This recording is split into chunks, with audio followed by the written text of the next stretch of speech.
stadion ini punya ciri khas sendiri, jadi tampil beda.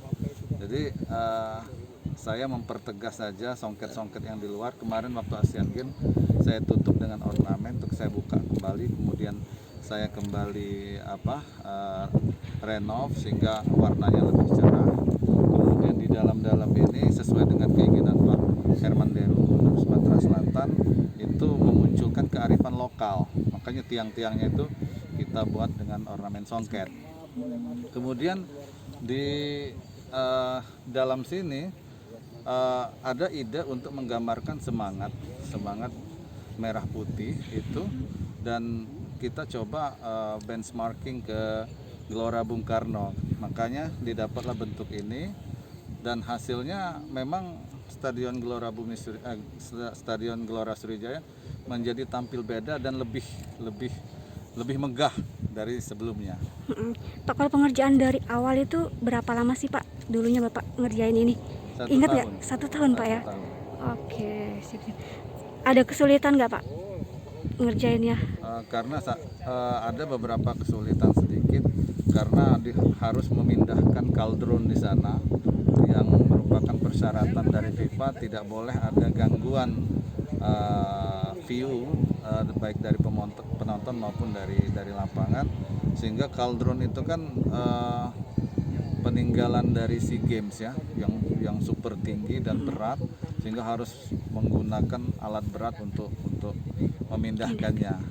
Kemudian memang banyak di stadion ini karena umur, banyak yang sudah mulai bocor.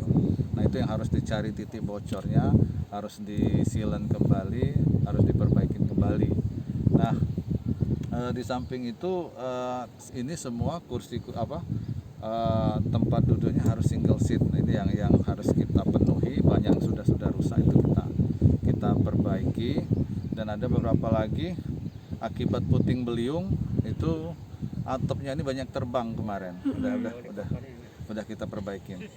Udah kita inventarisir ya. Kita akan segera kita perbaikin. Jadi ada 2 yang akan kita lakukan. Yang pertama yang untuk Liga 2, yang jangka panjangnya itu yang untuk U20. Misalnya kalau untuk Liga 2 lampu sudah cukup ini. Kemarin kan udah dites. Kapasitasnya Pak ya? Kapasitas luxnya udah sampai cukup. Berapa ribu Pak? Enggak, kalau Liga 2 itu 800 sampai 1000 cukup. Cukup Pak ya? Enggak. Tapi kalau dia nanti untuk U20 itu harus 2500-an. Ini udah 2374 lux ya. Tinggal nambah sedikit udah kita anggarkan. Kemudian itu saya dapat laporan untuk bench pemain dan official itu akriliknya ada yang pecah karena angin ya. Kemarin itu akan kita perbaikin dan segera akan dipasang untuk kursinya ya, untuk bench pemain dan juga official. Kemudian yang lain-lainnya, kalau rumput, kalau untuk Liga 2 ini masih cukup, tapi setelah Liga 2 ini akan kita benahi total, karena di Januari dari FIFA akan datang ke sini. Yang lain-lainnya kalau itu kan yang minor-minor ya, seperti handle pintu dan lain sebagainya. Kalau untuk locker, ruang ganti pakaian sudah siap semua. Kalau untuk U20 kan ada rencana 4 tempat lapangan latihan juga, itu di mana aja Pak ya? Udah selesai. Satu di baseball, satu di panahan, satu lagi di atletik 1, dan satu di Bumi Sriwijaya. Ada 4 lapangan latihan. Semua sudah memenuhi standar dari FIFA? Sudah. Pak, kalau untuk U20 kira-kira kapan sih Pak ininya akan diselenggarakan tepatnya gitu?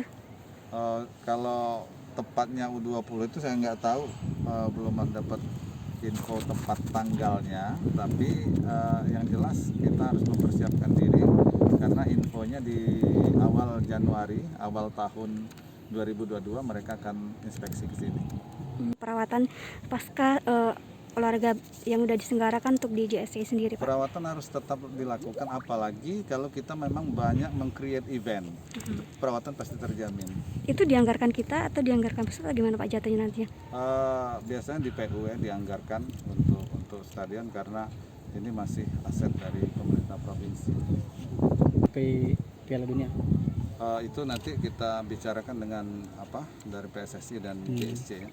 Sementara ini kita latihan di stop dulu sampai hingga tanggal 26. Jangan lupa subscribe, share, komen, dan like ya.